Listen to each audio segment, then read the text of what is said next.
Okay, let's try it this way. All right, today we're going to do the judicial branch worksheet. We started it yesterday. I want to go over it today. So the judicial branch worksheet, we started going through the answers and then we kind of ran out of time. So go ahead and pull that one out. It's the one that the lady with the scales. We're going to go over that one together.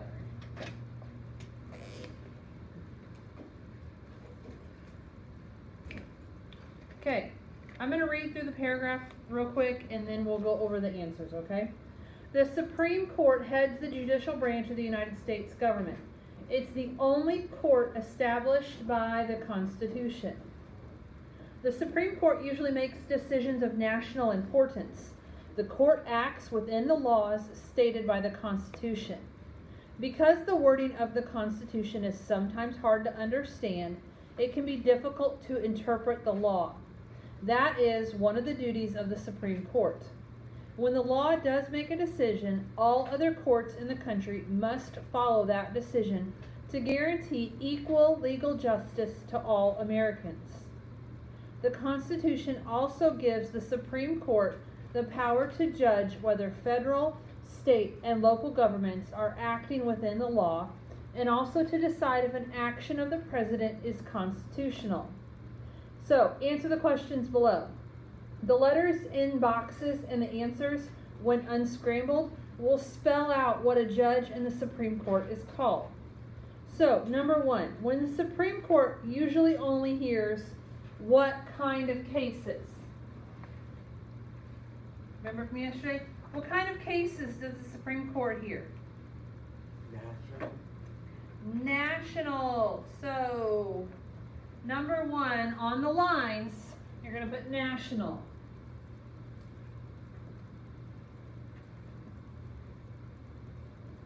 Number one is national.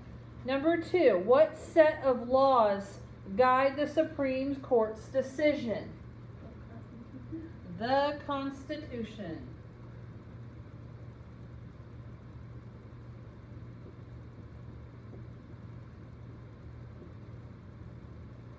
Okay, the Constitution. Number three, the Supreme Court heads what branch of government? This should be easy peasy. What branch of government is the Supreme Court under? Judicial.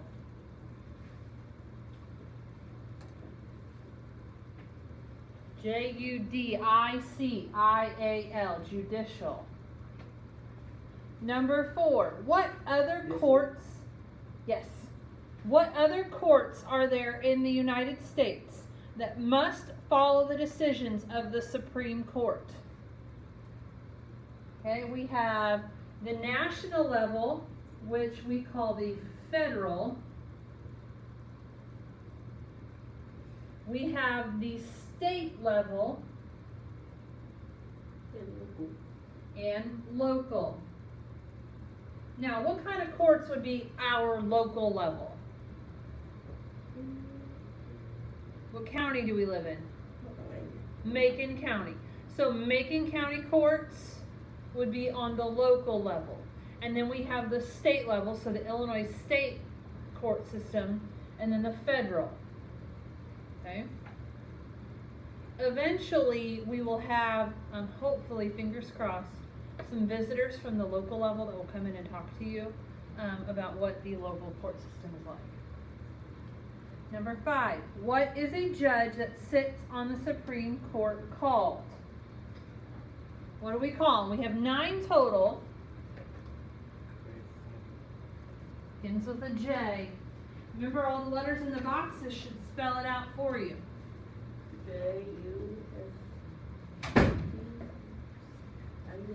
J-U-S. All right. Yeah. What is it? C. What's the name before right here? Yes. How many Justice. Okay, so remember on the Supreme Court, there are 9 justices, 1 Chief Justice, 8 associate judges. Okay? So this is the answers to the judicial branch worksheet that's got the lady with the scales, Sam. Okay. Okay. All right. done with the first thing for today. All right, next thing, let's go back to the Electoral College worksheet. Electoral College reading. Oh, it's not this book. What is it? Electoral College worksheet. We started reading it the other day. I want to read it again and finish it.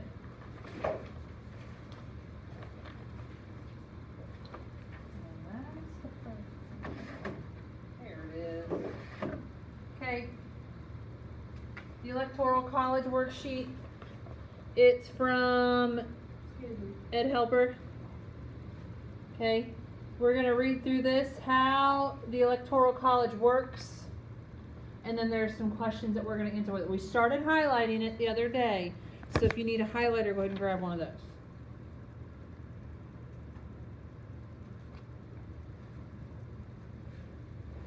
Okay. I'm going to read. I want you to follow along. I'm going to briefly mention what we talked about the other day for our friends who are watching this via YouTube. All right. Under the Electoral College, voters in a presidential election choose electors. Each state has electors equal to the number of senators, 2 for each state, and representatives based on population they have in Congress. Because representatives and thereby some electors are allotted by population, this is adjusted every 10 years when the government takes a census. Do you know what a census is? All right, a census. So write this somewhere on your paper. A census is simply the count of the number of people. Question.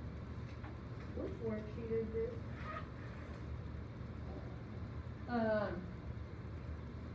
It's the Ed Helper reading of how, well, it just shows the W. It's supposed to be how the Electoral College works. Okay, the census is the count of the number of people. So they literally go door to door, knock, knock, knock. Hi, how many people live in your house? How many boys? How many girls? What are their ages? What's your name? Last time they did the census was in 2010. And I was a week and a half away from being married. And I was so upset that I had to tell them my name was Melissa Durbin and not Melissa Staples. Next time, when they do it again in 2020, I'll get to tell them Melissa Staples. So the census count of the number of people. Why do they do that? They just, well, the census is taken for a variety of reasons. One is it gives them an idea as to how many kids are going to be entering kindergarten pretty soon. So like every year, the hospitals will give DPS, hey, we had X number of babies born this year. So then they know in about 5 years, they're going to have approximately this many kindergartners. Okay, because we got to plan for having enough classrooms, having enough teachers, having enough space for that number of students. Okay. Also, hospitals will look at this information because do we have enough doctors in the area? Building community members will look at it. Do we have enough grocery stores to provide enough food for these people? We might have, the government might look at it. Do we have enough funding for public aid? Are we going to have more people in public aid than we are used to? They use it for a variety of reasons. It's important to know how many people we have just so we can provide enough services. They also will look at the ages because as people get older, they're going to need different services. Okay, so my family, having 2 young children, we need services like speech, preschool, daycare. Those are medical care. Those are going to be things that we look at. Whereas an older person might need nursing home or more doctor visits, more physical therapy, things like that. Okay, so it just kind of lets us know how old our population is and how we're handling it. Does that make sense? Okay. Good question. Huh? Yeah. It is. It is that, and you guys' papers all messed up. I don't know. You have most of my stuff. He had it? Yeah. No. I don't know. I don't know that. Okay. Well, don't worry about finding the answers page yet. You can write the answers on a separate sheet of paper because we're gonna do all the answers together. Alright. Okay? Okie dokie. That's fine. As long as you have the answers, I don't really care how you get it to. Alright, so let's go back to second paragraph. Political parties choose electors. The major parties usually choose them at conventions. Sometimes party leaders decide who will perform this job. Once they are chosen, political parties submit the names of the electors to each state's election office. Most citizens can become electors. However, those who work for the federal government or are members of Congress cannot be electors. So we elect representatives and senators, but they are not the people who are on the Electoral College. They decide who's going to be an elector. Okay? So they could appoint me as an elector because I am not a member of Congress and I don't work for the federal government. Okay? Now, somebody who, let's say, works for the CIA, that's a federal program, they cannot be an elector. Okay? Because they work for the federal government. Okay? And remember, the Electoral College officially elects the president, not the popular vote. It's the only office that's only elected by somebody else. All right, next paragraph. The first step in choosing our president is holding primaries. We also said that was called the first round of elections. So a primary is the first round of elections. And they hold caucuses, which is that's just a meeting of supporters for whatever candidate. Okay, so before Trump was elected, Hillary Clinton won the primary for the Democrats. Trump won the primary for the Republicans. They both held caucuses. They both had meetings where people would help them run their campaign. Each political party holds these special elections to choose delegates to their conventions. The candidate who receives the most delegates then chooses a vice presidential running mate. At the convention, the delegate then confirms the individuals who will be the party's candidates for president and vice president. Once a candidate is officially chosen, the process of campaigning begins. Campaigns last until Election Day, the Tuesday that follows the first Monday in November. Voters in each state go to the polls and choose a candidate. The total of votes placed by the people is called the popular vote. The winner of the popular vote in most states receives all of the electoral votes in that state. Maine and Nebraska are exceptions to this process. In these two states, 2 electors are chosen by the statewide popular vote. The other electors are chosen by popular vote in each congressional district. By the end of Election Day, the country usually knows who's going to be president. However, there is still much work to be done. According to the federal law, electors meet in their state capitals on the Monday after the second Wednesday in December. Here, they cast their vote for the candidate they have pledged to choose. They place 1 vote per president and 1 vote for vice president.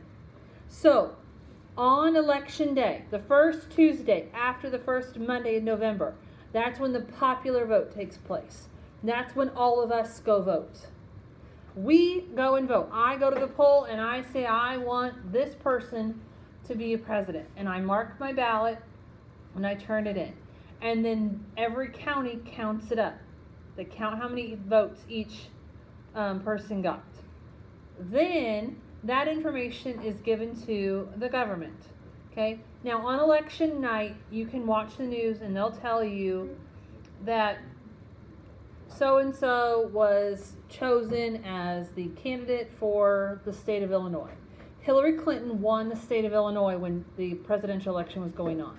We knew that at the end of the election night, okay? But Hillary Clinton did not technically get all of the electoral votes for the state of Illinois until the Monday after the second Wednesday in December.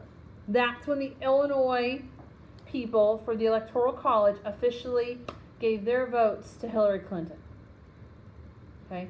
They did that because they usually go with what the people say. Now,